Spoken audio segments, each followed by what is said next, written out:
Gusto mo? Mahal mo?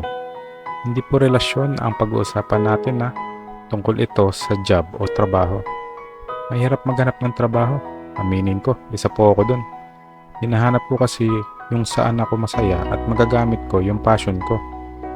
Kaya bilib ako sa mga taong tinatanggap yung trabaho nila kahit na ano pa yan para sa pamilya nila. Saludo po ako sa inyong lahat.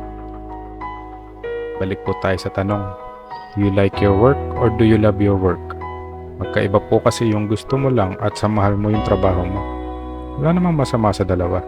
Meron lang po silang pagkakaiba pero ang importante pareho sila nagbibigay ng happiness sa buhay at karir. Sa una, pag gusto mo yung trabaho mo, magiging masaya ka. Meron kang mga makikilalang mga bagong coworkers, colleagues, mga interesting na task at comfortable environment. Ito ay pakiramdam ng kasiyahan mula sa iyong everyday na gawain, feeling engaged at meron kang work-life balance. Pero dadating yung time na hindi lahat masaya. Magkakaroon ng misunderstanding sa katrabaho, magkakaroon ng tampuhan, away at unti-unti na nagiging toxic. Sa una masaya ka pa sa ginagawa mo pero may mga sitwasyon na hindi pumapabor sa'yo. Ipapaulit sa'yo yung task, hindi kontento sa ginawa mo, may mga callers na toxic kausap, hindi ka nabibigyan ng appreciation ng boss amo mo, hindi ka nagiging komportable sa environment, negative na tingin mo sa mga nakapaligid sa'yo, napipilitan ka na lang magstay dahil para sa pamilya mo at sa kinikita mo, pero hindi ka na masaya.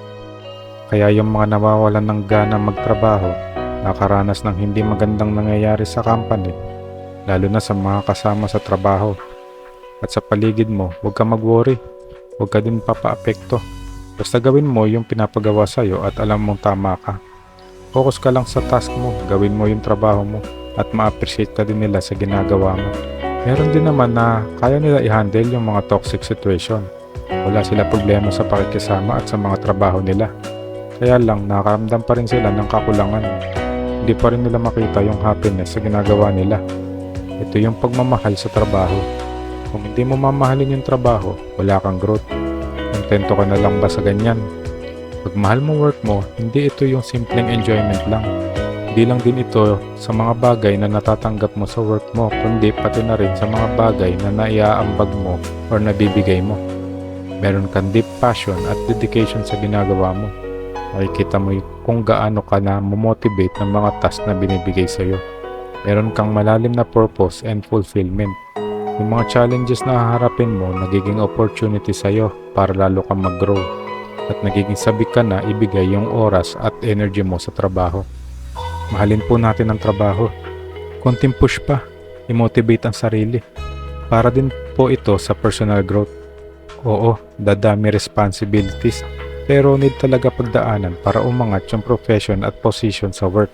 Kung gusto mo pa mag-level up, dadalhin ka nito sa meaningful and professional satisfaction at sa mas masaya at masaganang karir mo sa buhay. Sa mga nagtatrabaho na may mas malaki pang pangarap sa buhay, gawin niyo pong stepping stone kung ano po ang trabaho niyo ngayon. Magsumikap lang at mahalin ang trabaho. Maging positive lang at maabot mo rin ang pangarap mo. At huwag pong kalimutan na piliin pong nating maging mabuti at masaya. Sana po na-inspire ko po kayo. Hanggang dito na lang po. Maraming salamat po.